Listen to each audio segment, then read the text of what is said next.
savings is the new sexy. Justin Timberlake thought he was bringing sexy back. No, I'm bringing sexy back. Steadyworth is bringing sexy back with savings. Savings is the new sexy. Welcome back. Today we are in our third and final installment of Love and Money. I can't wait to get into it. Let's go.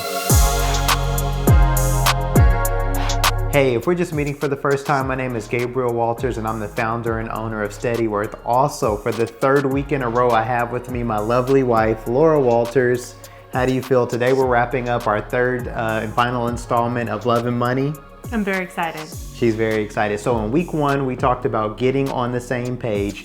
Week two, we talked about building a financial plan. So I'm gonna link those. So week one is getting on the same page. Linking week two, building a financial plan. I'm also gonna put them down in the description below. Now in week three, we're talking about executing your financial plan. So let's go. Because you can have something built, you can have the car, but if you can't drive it, it doesn't really matter, right? So we're talking about executing, driving, and getting on the road, that financial plan, the road to your goals. So, how do you feel? Are you excited about today's topic? I'm excited. I'm excited to get into the meat of it because everybody knows, like he said, you can have a plan, you can have a goal, but if you don't put any work towards it, it's never going to happen. So I'm excited.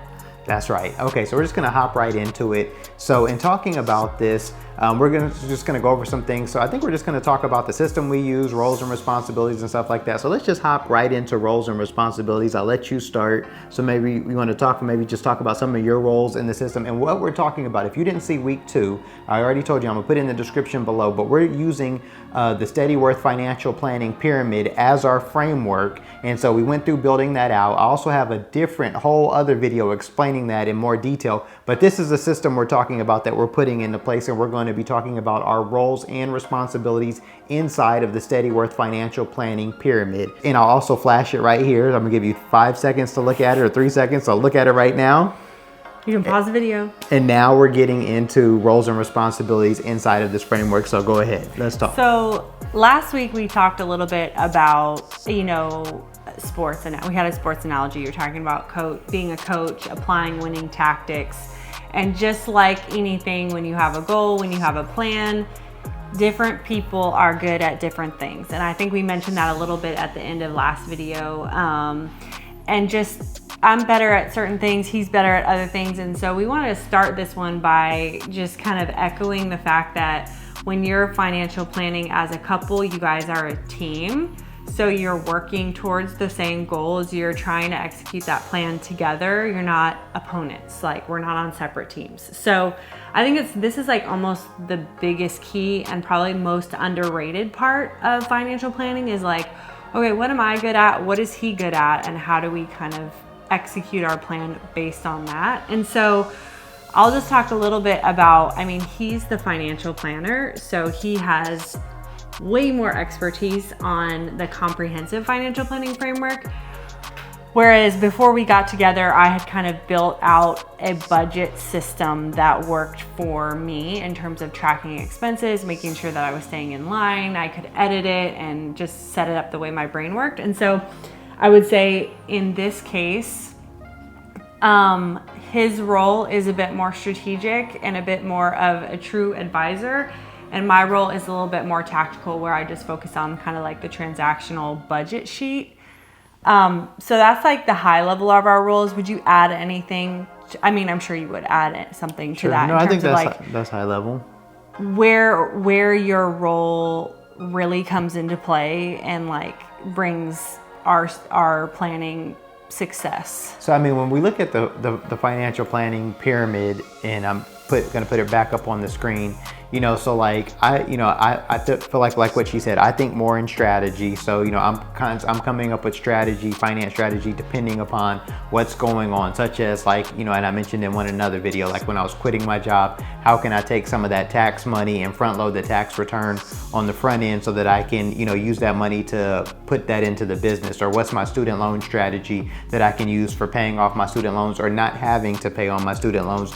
Or what are different strategies with expenses that we have, such as selling my car and taking that money and putting it into something. So I'm more so thinking about multiple things and how they play into the plan and strategy.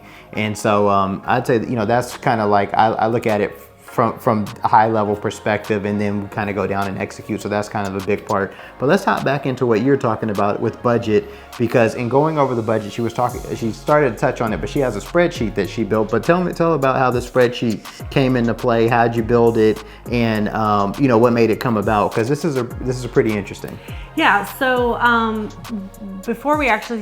when we started dating, I was not keeping a budget because I was slightly intimidated living in the Bay Area, having multiple jobs and not feeling like I made enough money.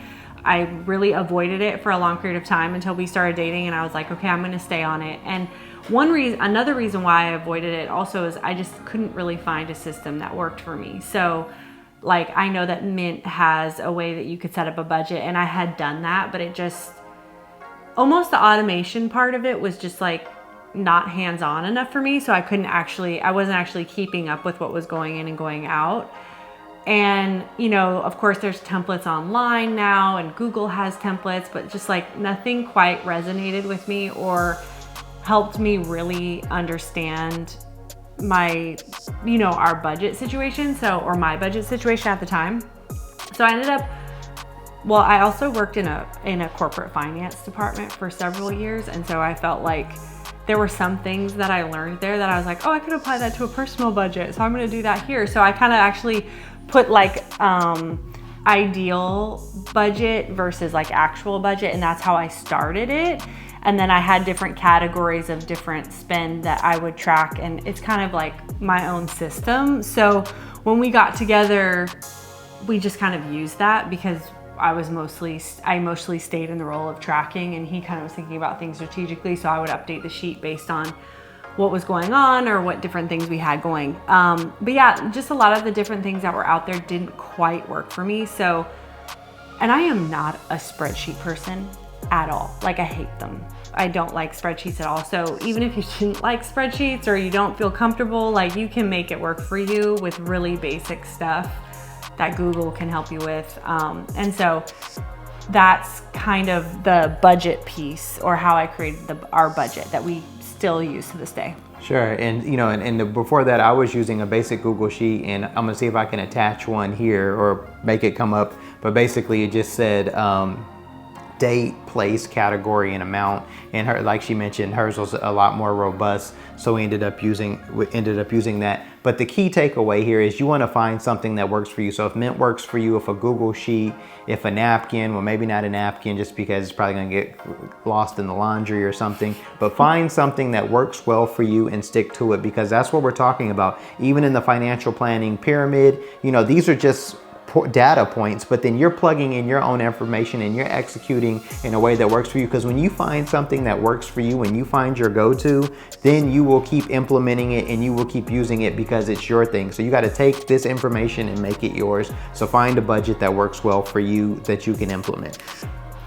Well, I also think that just kind of leads us into the next part of the conversation, which is like, ultimately we're trying to come up with, today is about creating a system as a whole to keep you on track to executing your financial plan, and creating a budget and tracking what's going in and out is just one part of that, right? And so, something else that I try and do on a weekly basis, which it doesn't always happen on a weekly basis, is actually update that budget. So I try and find a time when I know I'm going to be tired enough yet to not want to do anything else, but also like alert enough to sit down and look at the expenses and track them. Usually that's Saturday mornings for me. Like, I feel like most compelled to be like, okay, the week's happened. I'm going to sit down, add our expenses in.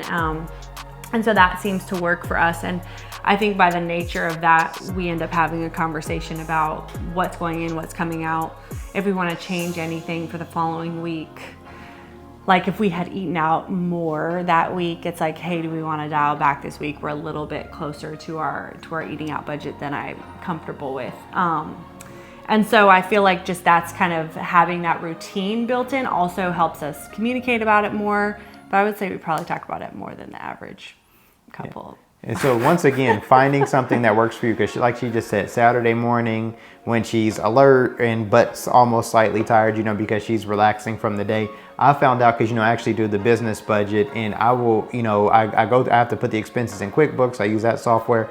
But, you know, the thing is that like I need to do it when I'm alert, fresh, because, you know, like data entry is not my favorite. And so since it's not my favorite, I can't be tired, because if I'm tired, it's just gonna drive me crazy. So I have to do it when I'm fully rested, when I'm alert. I like to do it first thing in the morning on a day, get it done, because if I don't, it'll just stack, pile up. So, okay. Yes. Okay, so we have that. So in executing our system, what would you say are some things that you like about the way our system is run with, you know, we have, you know, me doing some strategy, you doing some of the data inputs, you know, the system as a whole. What's some of the stuff you like? What's some of the stuff you don't like? We'll start with likes first. Well, I think it's always helpful to have two brains looking at the same thing, because, you know, I've worked in a lot of different industries, but as a consultant, you know, the more smart brains looking at the same thing, the more perspective you have from it. So sometimes I can look at our budget, and I'm like, crap, like this isn't working, or how did we get here? And, you know, I think having his perspective come in is really helpful. Is something obviously I didn't have before when we were not, you know, married and doing our finances together. So I feel like that really works. I think one thing too that we don't do often, but we try and do, is like plan something fun after we do the budget. So it's like, hey, we got to get our budget done today, or we got to have this conversation about this money thing. Like, let's make sure we go to lunch after, or go to the beach after, or do something that we enjoy after. So I feel like those, and for me also, like I just like to have boundaries around certain things. So especially our accounts. And so I feel like we have some like imaginary guidelines and rules that we like to follow just to keep stress and anxiety down. So, for example, like having a minimum amount in the bank account that we feel comfortable with is kind of always top of mind for me, at least. And so he's kind of adopted that for his own sake, probably.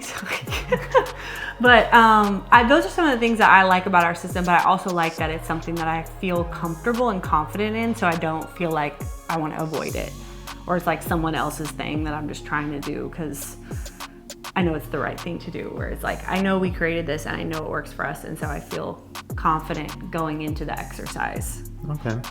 So let's, so what's something, so did we talk about likes, don't likes?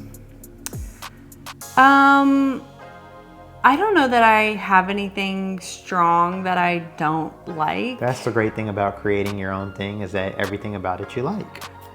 I think that just goes into the, like, once you start, you can quickly identify things that you don't like and change it. That's like the great part about kind of doing it yourself and or making it yourself. It does require a little bit of effort on your end at the beginning, but it makes the consistency of it a lot easier over time, I think. So there's not a ton I don't like. Okay. Let's jump and touch on goals for a second. So in goals, we're going to be talking about, of course, you know, a financial plan is a guide that gets you to a goal, and in financial planning, and when we're talking about monetary goals, that goal is generally a purchase or a save. So we're going to talk about purchases. How do we plan for a big purchase? You know, how would you say, how do we plan for a big purchase, and how do we come to a decision on making a big purchase? I'm trying to remember the offline conversation we had about this.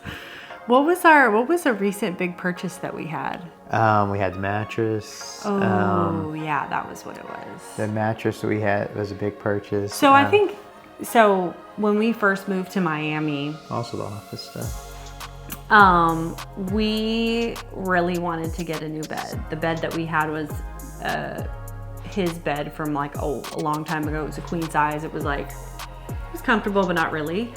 And so we were like, when we moved to Miami, we really want to get a new bed, and we were not anticipating spending a large amount on a new bed. But we went into Mattress Firm and we laid on this bed. Both of us, more so me, could not get this bed out of their mind. And so I think we spent probably 2 or 3 days at least going back and forth about it. So we did not make a impulse decision about this bed because it was a bigger bed, a bigger purchase, dollar amount than we had originally planned.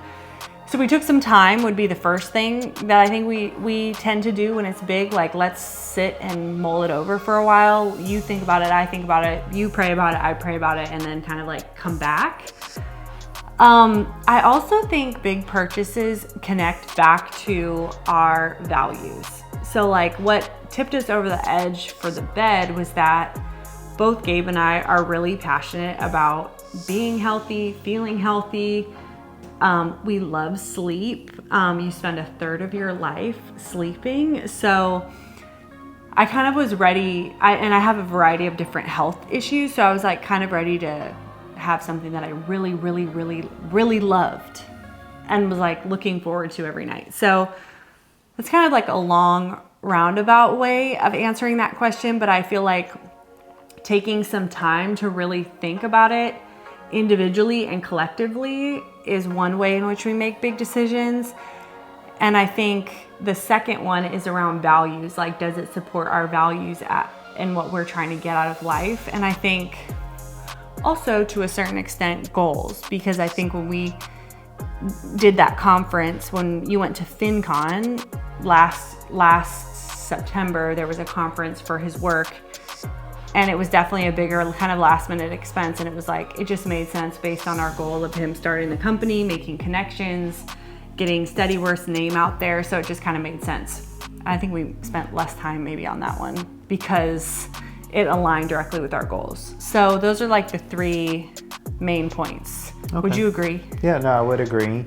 And I would agree on that. And just one thing, if you're in the market for a mattress, one thing is if you get a high-end mattress, it's a side note, if you get a high-end mattress that you really like, it makes it really hard to go on vacation or to go other places, because once you don't want to not sleep in your bed because it's literally that comfortable. But that's just a different topic. So, and we'll touch a video on that later. Right. But okay, so no, that's how we plan for a purchase. So let's talk about investing, planning for investing. This could be retirement, brokerage account, and we'll touch about planning for savings. But I mean, part of our investment strategy, especially for retirement, is saving. So let's touch on some of that. Well, how would you go for it? How would I describe our strategy, or like how we make decisions about it? Sure. Well, I think in the time we've been married, the main goal has been you starting your company. So a lot of our investment has just been into that. Which isn't necessarily the same as investing in a 401k or putting money in your savings account. And so I think to a certain extent, we were still trying to put as much money as we could into our retirement accounts, but like maybe the month-to-month saving was a little lighter due to the other investments we were making. I don't know. Would that be a good way to describe? I think, so still putting money into and I stopped putting money into my retirement account once I left work, which I'm going to start back this year, 2023. Laura's continued to, I want to say, max out pretty much her retirement account the last couple of years. And, and then there's been opportunities where we've saved where we can, and then, but also, putting more money into the business, but things have been turning around. So getting to save more now.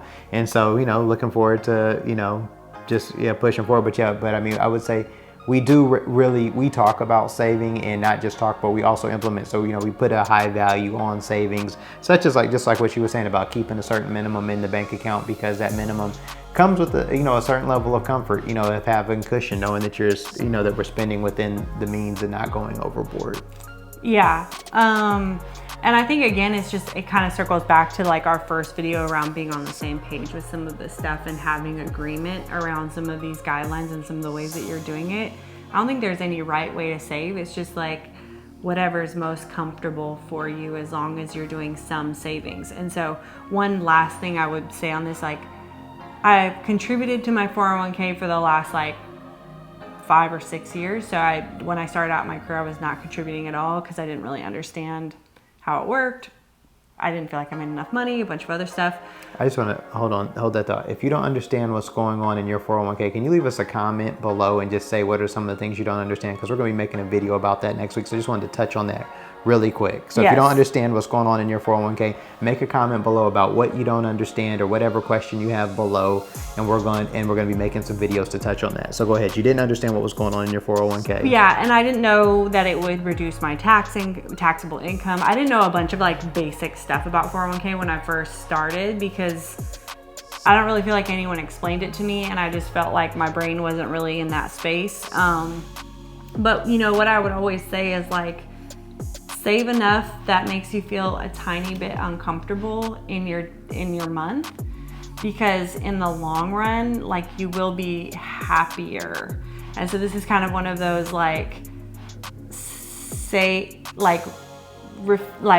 discipline yourself a little bit in the now for the later, which is really hard to do nowadays. But yeah, there's no right way. It's just like, make sure you're saving something somewhere. I like what you said. Say that again. Save enough so that you almost feel like you're uncomfortable. If you've saved so much yeah, just like slightly beyond reach. So like, he's mentioned this a couple different times in different social media posts, but way before we met, I did not have an emergency savings. My mom kept telling me I needed to have one. We have 3 to 6 months of expenses, and I just couldn't. I never felt like I made enough money. I always felt like I was scraping by every month. I didn't keep a budget, so keep that in mind. But I signed up for an app called Capital, which rounds up every purchase that you make and puts it into a savings account. My bank one was like not that great, and this one I was able to set my own rule, and so every purchase I made, I had it round up to the $5. So almost every purchase I made, it rounded up to the fifth dollar, and then put it away in an account. And I saved a lot in a short period of time, never really knowing that I was saving that much until the end. And a couple times when I started running my budget, I realized that I was busting my budget because I was saving too much money. And so I actually at one point had to like dial the rule down. But I think in the long run, I don't know that I was actually saving too much money. I just was busting my budget for savings. At least I wasn't busting my budget for like a brand new pair of shoes, which I would have done, or eating out or something like that. So it's like just a little bit uncomfortable, because it's going towards something that's going to help you in the long run, or if something unexpected happens, or whatever the case may be. You know, and I can definitely say that looking back over the last 5-10 years, that's one thing that I've always looked back in. I felt like in the moment, there's so many times where I'm like, I need to buy this, I need to do this, I have to eat here, I have to take this trip. There are many times where I look back now, hindsight's 2020, and you're just like, yo, I could have definitely dialed it back. I could have definitely saved more. I could have definitely invested more. So when you think about savings, think about what your future self will appreciate, because it's always going to be a good time to have more money. Remember, savings is the new sexy. Justin Timberlake thought he was bringing sexy back. No, I'm bringing sexy back. Steadyworth is bringing sexy back with savings. Savings is the new sexy. Yes. So in wrapping up today, what are some key takeaways you would give for getting your financial plan applied, getting the strategy out there, getting it going? Yeah, so I mean, there's a couple things, right? So we talked about setting up a system that works for you, something that gives you confidence and helps you kind of want to dive into this conversation. So I think that's like key number one, is like build up a system that you feel confident in being able to manage, because you're way more likely to get into that system, keep it up to date, and keep going with it. I would say, especially if you're doing this as a couple with someone, like really sit down and think about like, what are you good at? What is your partner good at? And how can you divide and conquer? Like, you are on the same page, like you're on the same team, you're working together, not against each other. And so like when you're having a lot of different money conversations, it's really easy to get your ego in the mix, to get your feelings in the mix, to get your history with money, or there's a lot of things that money can bring up from a feelings perspective. And it's like, just remember, like, this is someone who's for you, not against you, and he's here to, he or she is here to help work that through and help you guys accomplish your goals together. So it's like, what do you always say? 2 is 1. 2 is 1 and 1 is none, right? But really, teamwork makes the dream work. Yes. So make sure you guys are working together. Really think like, okay, what am I good at? What do I want to take on? What is he good at? What does he want to take on? And how can we work together? So I would say that's another thing. And I think buried in that as well is like the communication piece, is like just own where you're coming from, own your feelings about it, and then push them aside to kind of like get to the tactical pieces of it. Clear decision-making process, I think, is another thing too. Like, how are you guys making decisions, and what are your kind of rules and guidelines for that, right? So for us, it's take a couple of days and make sure it aligns with our values and our goals. I mean, that's like basic. I don't think that's new information. Right, but but some people do make a spur of the moment or spontaneous decisions, and I mean, there is a time when a spontaneous or spur of the moment decision is required. It's usually, but the sale at the mall usually isn't it. Right. But but you have to understand what those things are for you. Yes. Yeah, and I think another thing that, well, I won't go into that. We can make another video about that. Okay. So if you got some value out of this video, can you do us a favor and hit that like button, hit the bell so you can be notified when we make more videos. Also, if you have a question, go ahead and leave it down below. Once again, about the 401k, leave that down below. If you'd like to book some time with me, we have a link where you can set up a free Zoom call with me. I'd love to connect with you. And if you just want to send us an email to say hi, we love saying hi and meeting new people. So have a great day. Let's plan for success. Thank you for joining us in the Love and Money series, and we'll see you next week with our new series. See you next week. Have a great day.